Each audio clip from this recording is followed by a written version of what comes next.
இன்றைய ஆன்மீக தகவல். ராமாயணமும் மகாபாரதமும் நமக்கு பலவிதமான நல்ல விஷயங்களை சொல்கின்றது. ராமாயணத்திலும் மகாபாரதத்திலும் பலவிதமான கிளைக்கதைகள் இருக்கின்றது. ராமாயணம் என்பது நடந்த ஒன்று, மகாபாரதமும் நடந்த ஒன்று என்றாலும் அதிலே பிற்காலங்களிலே நிறைய கிளைக்கதைகள் உருவாகின. அந்த கிளைக்கதைகள் என்பது நமக்கெல்லாம் நல்லவற்றை சொல்கின்ற அற்புதமான விஷயங்களாக இருந்தது. ஒரு விஷயம் நடந்தது என்றால் அது இதனால் நடந்தது என்கின்ற அந்த பார்வையானது நம்முடைய வாழ்க்கையிலே நமக்கு நல்லவற்றை சொல்கின்ற பார்வைகளாக இருக்கின்றது. அந்த வகையில் இன்றைய நாளிலே நாம் ராமாயணத்திலிருந்து ஒரு பகுதியை பார்க்க இருக்கின்றோம். நமக்கெல்லாம் ஒரு அற்புதமான, அதுவும் இந்த காலத்திலே தேவையான ஒரு கருத்து. காரணம், இந்நாளிலே ஒருவரை பற்றி நாம் அவர் என்ன ஏது என்று அறியாமலேயே அவரை பற்றி தவறாக பேசுகின்றவர்கள் நிறைய பேர் இருக்கின்றார்கள். அதுவும் இன்றைக்கு சமூக ஊடகங்கள் அதிகமாக இருக்கின்ற காலத்திலே ஒருவரை பற்றி அவரோடு பழகாமலேயே அவர் இப்படிப்பட்டவர் என்று தவறான கருத்துக்களை பதிவு செய்கின்றார்கள். அந்த வகையிலே அப்படியெல்லாம் செய்யக்கூடாது, எல்லாவற்றுக்குமே இன்னொரு பக்கம் இருக்கின்றது என்பதை சொல்கின்ற அற்புதமான ஒரு நிகழ்வு. பாருங்கள், அந்த நிகழ்வு என்ன என்று பார்க்கலாம். தன்னுடைய மகன் பரதன் உட்பட அனைவராலும் வெறுத்து ஒதுக்கப்பட்டு தவறாக ஒரு புரிந்து கொள்ளுதல், 14 வருடங்கள் மனத்துயரை அனுபவித்தவள் கைகேயி.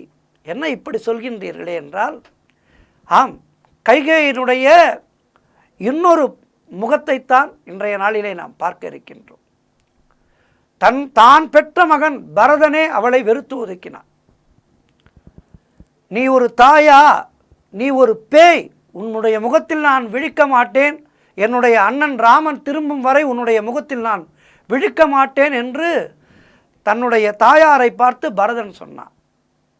அது எத்துணை ஒரு துன்பத்தை அந்த தாய்க்கு ஏற்படுத்தி இருக்கும். ராவண வதம் முடிந்தது.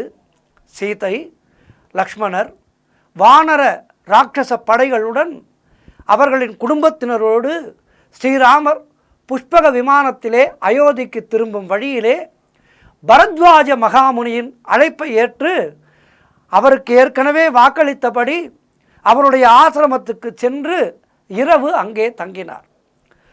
விடுந்தவுடன் 14 வருடங்கள் முடிந்த நிலையிலே பரதன், சத்ருகனன் இருவருமே அக்னி பிரவேசம் செய்யக்கூடும் என்பதால் அவர்களை தடுத்து நிறுத்தி தான் வந்து கொண்டிருக்கின்ற செய்தியை கூறுமாறு ஹனுமன் ராமரால் அனுப்பப்பட்டார். அதாவது பரதனும் சத்ருகனனும் குறிப்பிட்ட நாளிலே ராமர் வராவிட்டால் நாங்கள் நிச்சயமாக அக்னியிலே இறங்கி விடுவோம் என்று சபதம் எடுத்திருந்தார்கள்.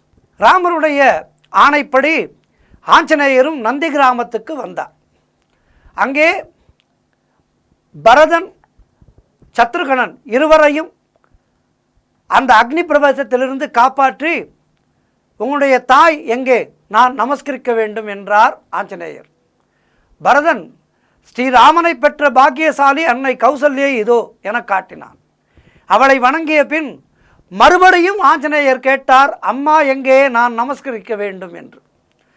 ஸ்ரீராமரை கணமும் பிரியாது சேவை செய்த பாக்கியசாலி லக்ஷ்மணனையும் என் தம்பி சத்ருகணனையும் பெற்ற அன்னை சுமத்ரை இதோ இங்கே இருக்கின்றாள் என்று சுமத்ரையை காட்டினான் பரதன். சுமத்ரையை வணங்கினார் ஆஞ்சநேயர். பின்னர் வெளிப்படையாக கேட்டார், உன்னை பெற்ற தியாகி அன்னை கைகேயி எங்கே, அவளை நான் நமஸ்கரிக்க வேண்டும் என்றார் அனுமான். பரதனுக்கு கோபம் வந்தது. என்னுடைய தாய் மகா பாவி, அவளுக்கு மகனாக பிறக்கும் அளவுக்கு நான் பாவம் செய்து விட்டேனே என நான் வருந்தாத நாள் இல்லை. அவளுக்கு நீங்கள் ஏன் நமஸ்காரம் செய்ய வேண்டும் என கேட்டான் கோபத்தோடு பரதன். அப்போது அனுமன் பரதனை சாந்தப்படுத்தி, பிறர் அறியாத கைகேயினுடைய பெருமைகளை நான் உனக்கு சொல்கின்றேன் கேள் என்று பரதனிடம் கூறினார். பரதா, நீயோ இந்த உலகமோ அவளை அறிந்து கொண்ட விதம் அவ்வளவுதான். உன்னுடைய தாயார் எவ்வளவு தன்னலமற்ற தியாகி என உனக்கு தெரியுமா என கேட்டார். தசரதரின் தாயார் இந்துமதி மிக இளகிய மனம் படைத்தவர். செடி கொடிகளிலேயும் உயிரோட்டத்தை உணர்ச்சிகளை கண்டவள் இந்துமதி. அவளுடன் ஒரு நாள் சிறுவனாய் தசரதன் உத்தியாவனத்திலே திரிந்தபோது தளதளவென பொன்னிறத்திலே மினுமினுத்த தளிர் ஒன்றை கொடியிலிருந்து ஒடித்து விட்டார். ஒடித்த இடத்திலிருந்து பால் வடிவதைக் கண்டு பதறிய இந்துமதி தன்னுடைய குழந்தையான தளிரை பிரிந்து, இந்த கொடி எப்படி கண்ணீர் வடிக்கின்றதோ அப்படியே உன் மகனை பிரிந்து நீயும் கண்ணீர் வடித்து மடிய கடவா என தன்னுடைய மகன் என்றும் பாராமல் தசரதனுக்கு சாபமிட்டாள் இந்துமதி. பின்னர் இளைஞனாக தசரதன் வேட்டைக்கு சென்ற இடத்திலே ரிஷிகுமாரனான சிரவணன் குடுவையிலே தன்னுடைய தாய் தந்தையின் தாகம் தீர்க்க தண்ணீர் மொள்ள அதனை யானை தண்ணீர் குடிப்பதாக கருதி சப்தவேதி என்னும் அஸ்திரத்தினால் அவனை கொன்றுவிட்டான். உயிர் நீக்கும் முன் புத்திர சோகத்தினால் நீயும் உயிர் நீக்க கடவா என்று அவனும் சாபமிட்டான். அவனது கண்ணிழந்த தாய் தந்தையால் தசரதர் சபிக்கப்பட்டார். தசரதன் பெற்ற இந்த 2 சாபங்களை பற்றியும் நன்கு அறிந்திருந்தாள் கைகேயி. அவளுக்கு தசரதனை எப்படியாவது காப்பாற்ற வேண்டும் என்ற எண்ணம் இருந்தது. தசரதர் ராமருக்கு எவ்வளவு சீக்கிரம் பட்டம் கட்ட முடியுமோ அவ்வளவு விரைவிலே முடிசூட்ட நிச்சயித்து தன்னுடைய அரசவை ஜோதிடர்களை வற்புறுத்தி முகூர்த்தத்தை குறித்து விட்டார். பின்விளைவுகளை பல கலைகளும் சாத்திரங்களும் அறிந்த தன் தந்தையிடமிருந்து தான் முழுமையாக கற்றிருந்த ஜோதிடத்தின் மூலம் கோசல ராஜ்யத்தின் ஜாதகத்தினை நன்கு ஆராய்ந்து அறிந்திருந்தாள் கைகேயி. ஆம், கைகேயிக்கு ஜோதிட சாஸ்திரத்திலே மிகுந்த ஞானம் உண்டு. குறித்திருக்கின்ற முகூர்த்தப்படி ராமர் பட்டாபிஷேகம் நிகழ்ந்திருந்தால், ராஜ்யபாரத்திலே ராமன் அன்று அமர்ந்திருந்தால் அதுவே அவனது ஆயுளை முடித்திருக்கும். புத்திர சோகம் தசரதனையும் முடித்திருக்கும். புத்திர சோகம் தசரதனையும் முடித்திருக்கும். புத்திர சோகம் எப்படியும் நிகழ வேண்டும் என்னும் போது அது ராமனை விட்டு தற்காலிக பிரிவா நிரந்தர பிரிவா என்பதுதான் பிரச்சனை. தனக்கு கொடும்பெயர் வந்தாலும் பரவாயில்லை, ராமன் உயிரோடு இருக்க வேண்டும் என எண்ணம் கொண்டாள் கைகேயி. அந்த கணத்திலே அரணாக இருப்பவன் உயிர் நீப்பது ராஜ்யத்தினுடைய ஜாதக அமைப்பின்படி நிச்சயம் என்ற நிலையிலே ஏற்கனவே ஆண்டு அனுபவித்து முதியவனாகிவிட்ட தசரதன் உயிர் நீப்பதே மேல். தசரதன் இறந்தாலும் பரவாயில்லை, மகன் ராமன் உயிரோடு இருக்க வேண்டும் என எண்ணினாள் கைகேயி. அப்போது கூட அவள் கேட்க விரும்பியது 14 நாள்கள் வனவாசம்.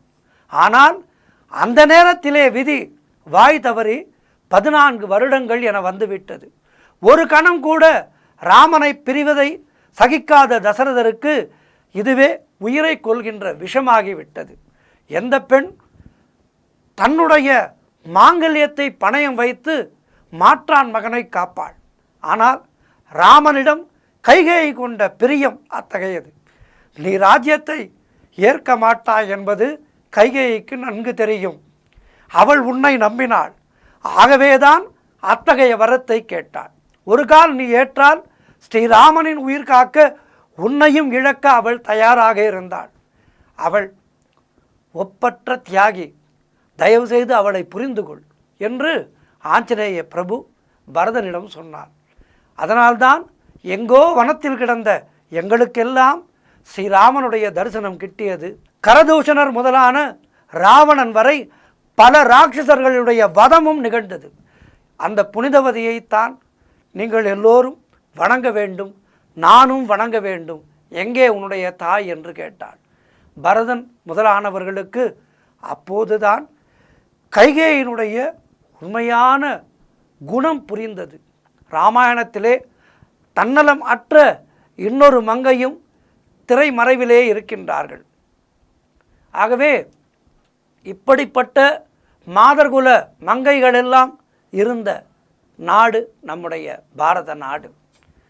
இராமாயணம் சாதாரணமான கதை அல்ல, அது நம் எல்லோரையும் வாழ்விக்கின்ற அற்புதமான காப்பியம்.